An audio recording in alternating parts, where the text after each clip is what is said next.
In just a day or so, Star Wars The Rise of Skywalker will hit theaters, and I couldn't be less excited. If you're excited for this movie, that's fine, but I'm here today to talk about why the film can't be good from a more objective standpoint. I'm not going to see it in theaters, so this discussion will be my way of assessing the movie until a few months down the line when I can see it illegally. Keep in mind that there are plenty of better people out there breaking down all the flaws of all these Star Wars movies better than I ever could. What I'm doing here is more an attempt to lay out the predicament the story finds itself in right now, making it impossible to deliver a satisfying film. Let's be fair though, there actually is a small chance that The Rise of Skywalker will be a decent movie in its own right. It could be consistent and it could develop characters better. This is very unlikely, but not impossible. What is impossible, though, is for this film to be a well-made conclusion to the Skywalker saga and a well-made conclusion to the sequel trilogy. Okay, let's tackle the easy one first, how it can't wrap up this trilogy. The main reason for this is that all conflicts and all stakes are completely thrown out the window. Let's start with characters in this regard. What is supposed to be the main conflict between characters in this trilogy? Based on the events of the previous two films, that would be the animosity between Rey and Kylo Ren.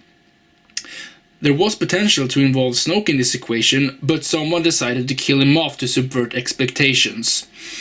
The current problem with this main conflict between the protagonist and the antagonist is that already in The Force Awakens, Rey beat Kylo in a saber fight.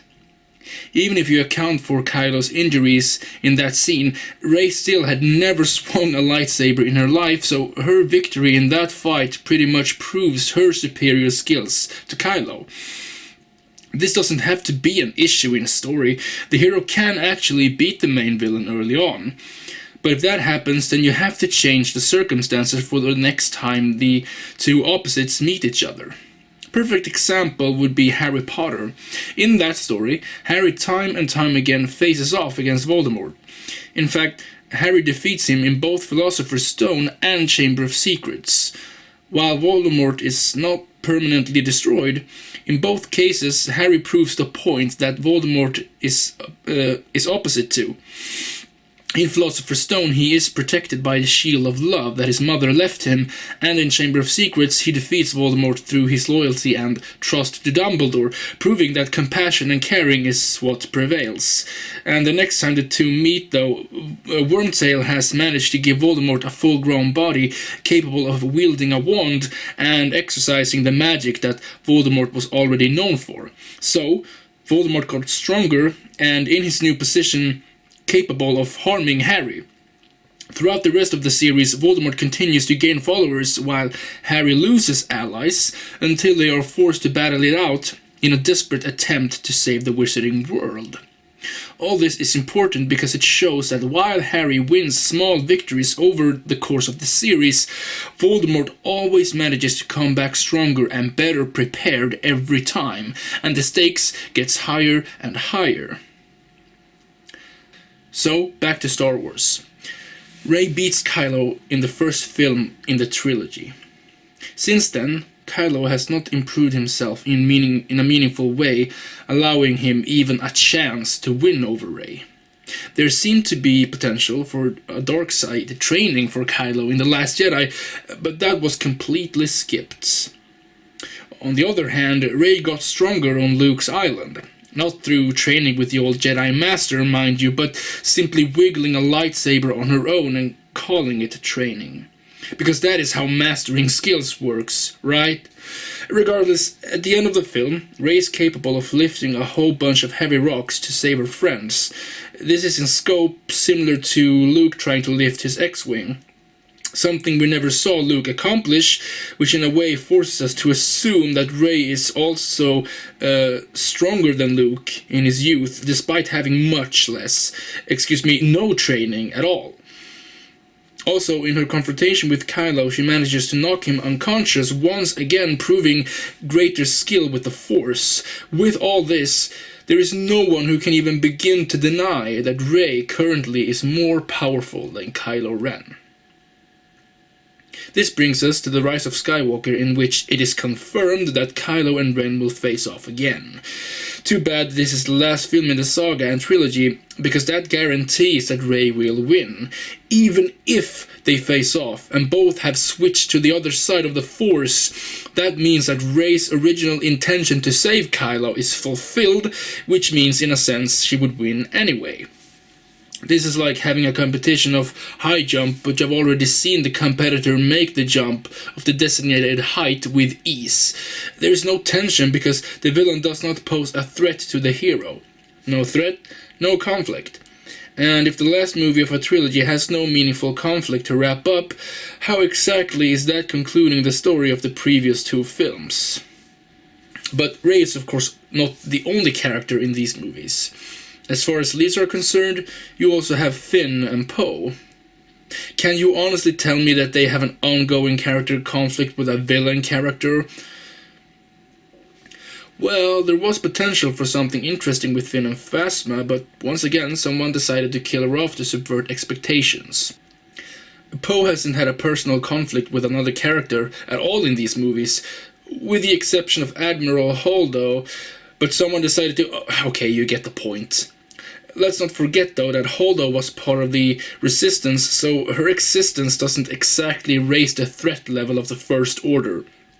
Both Finn and Poe obviously want to see the First Order defeated, but without personal stakes, that means nothing. At that point, it's just a war.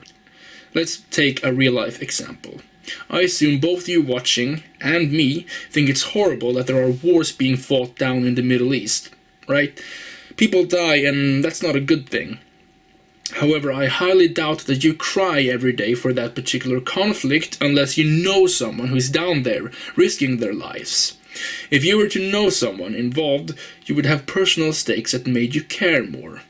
Otherwise, it's just blank faces fighting blank faces. The difference between this example and Star Wars is that the wars fought in the Middle East are actually happening.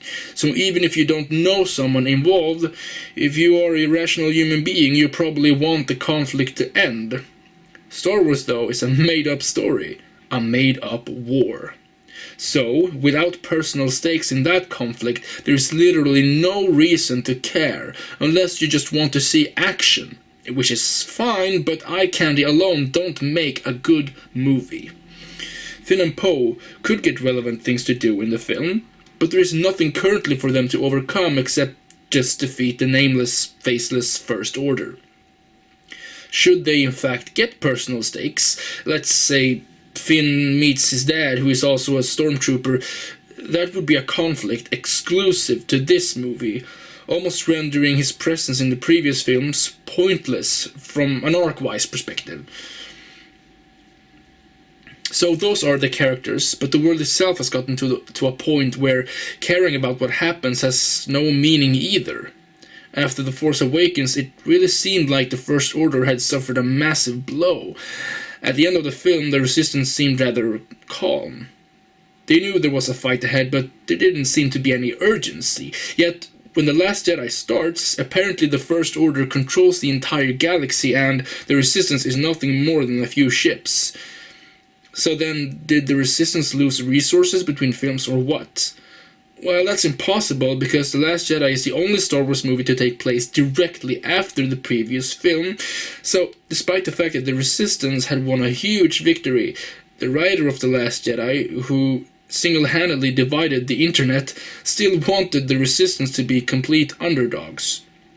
The point here is that the state of the galaxy, the resources of the two factions, was altered between movies.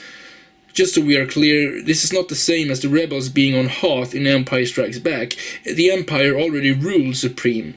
And the base on Hoth wasn't the only base of operations the rebels had. The chess pieces on the board had changed, yes, but the board was not turned upside down. But I'm talking about The Rise of Skywalker, so why am I bringing up the gap between The Force Awakens and Last Jedi?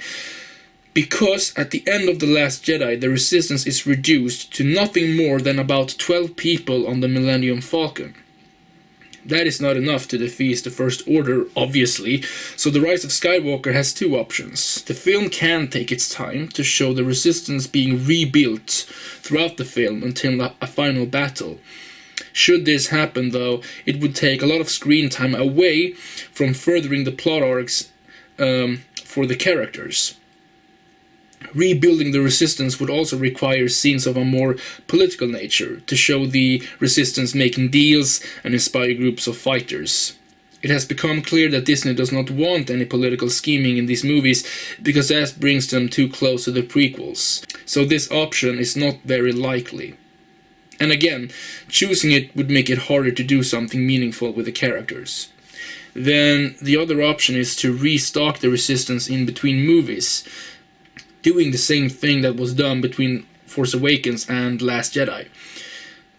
But if both villains and heroes can have their factions completely restocked and refueled in between films, then there's nothing preventing a new movie coming out that undermines the stakes of the Rise of Skywalker. Theoretically, a new movie could come out set 20 years later after The Rise of Skywalker, and in that movie the Second Order has risen out of the ashes of what was the First Order. And the Second Order is led by Supreme Leader Woke, who we don't get any information about. When you start messing around with the core stakes of a film series, then the state of the world in the film becomes meaningless. Imagine if you had just seen Lord of the Rings, The Two Towers, and Saruman is defeated. Then you press play on Return of the King, and you are told that Saruman escaped Isengard and has regrouped an army the same size as the previous one. That would undermine all the care you had for that conflict in the previous film. I'm not really saying anything new here, but if I don't lay out what is what, then I'm not gonna get my point across. The personal stakes for the characters and the stakes in the world has lost their meaning and weight. From the knowledge I have, I cannot see a way that The Rise of Skywalker can wrap up the trilogy in a good way. So then, let's tackle how this movie can't wrap up the Skywalker saga. Where does one begin with this? Defining what we're talking about is appropriate. Ending the Skywalker saga doesn't really seem to suggest simply stop focusing on the Skywalker family. From what we know, it seems to suggest putting a plug to the continuous story that has been going on since Episode 1. A bookend, if you will. In Episodes 1, 2, and 3, despite the many writing flaws, it is clear that George Lucas wanted to tell the story of Anakin Skywalker. Anakin is the character's center of attention, the emotional point of the story, and matters. While he affects the story very little in both Episode 1 and 2, his fall to the dark side is still a classic tale of tragedy. Then in the OT, even though Luke was the main character, his name was not as important as his actions. His tale was that of the classic hero's journey.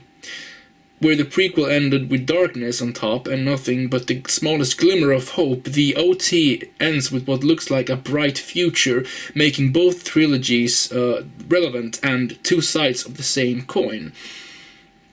If the sequels wanted to complement these two trilogies, it should have told its own story, but right now we have an attempt at the hero's journey again, with little to no variation from the OT, so I fail to see the relevance of the story continuing.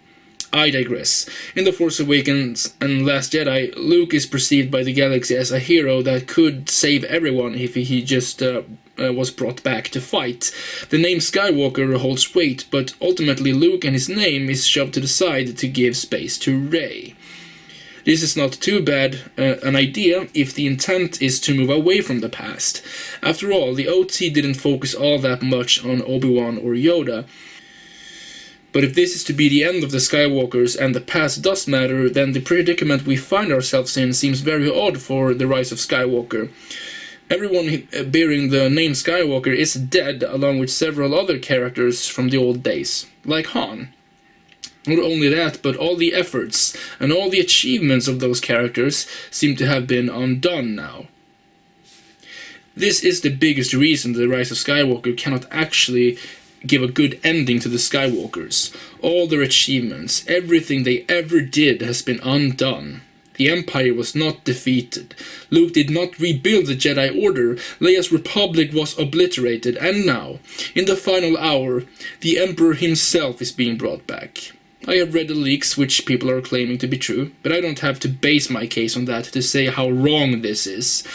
It really doesn't matter if the Emperor is simply a ghost or is alive in the flesh. He is back to influence the story, and that undermines Darth Vader's sacrifice.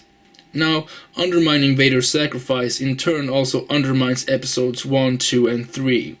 George Lucas himself said that the prophecy of the one to bring balance to the Force was fulfilled with Vader killing the Emperor.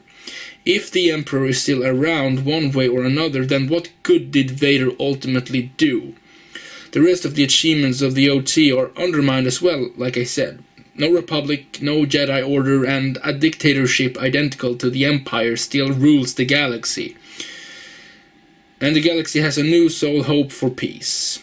I think it's safe to say at this point that Rey is not a Skywalker by blood, so a film in which a new hero is supposed to bring peace to the galaxy, the Skywalkers are also supposed to get a satisfying ending.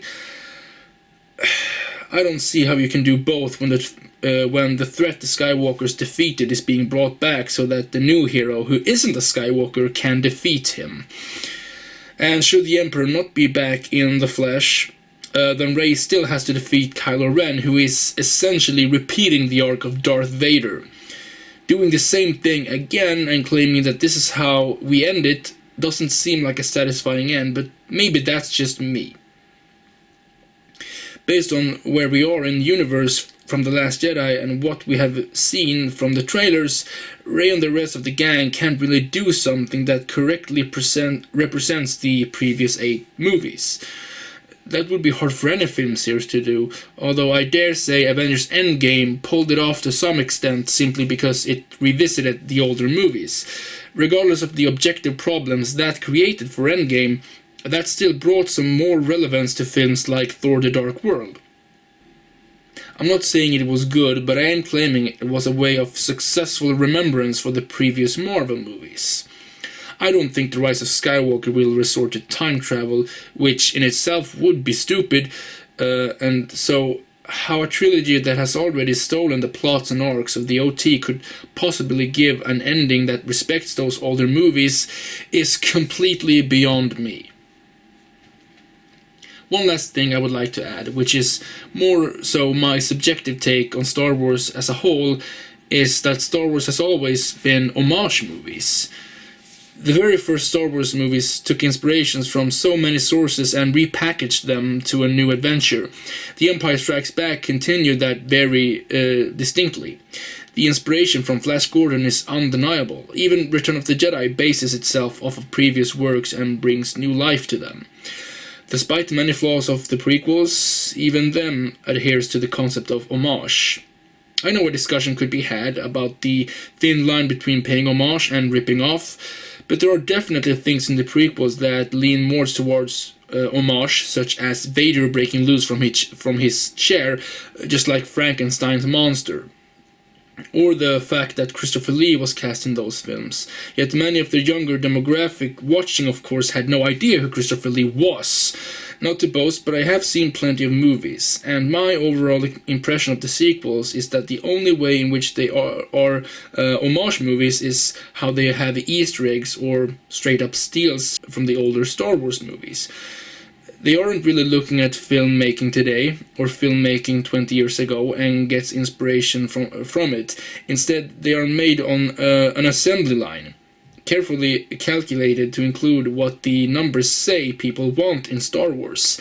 In essence, the new Star Wars movies are abandoning one of the core pillars that Star Wars was based on, telling a modern myth by incorporating techniques, concepts, and aspects from other movies.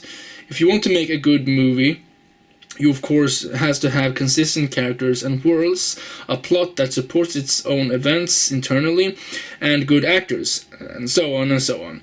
But paying homage and respecting other works of cinema has always been a part of Star Wars movies, until Disney bought them, and I find a lack of this aspect to give far less relevance and staying power for these new movies. I do know that abandoning such a big part of what Star Wars is making it impossible for The Rise of Skywalker to properly represent all the films in the franchise, and therefore also impossible to give a good end to the so-called Skywalker saga. That's what I had for today. If you have opinions or knowledge that improves my assessment, feel free to share. If I missed something important, then let me know, as critique is invaluable. Have a nice day.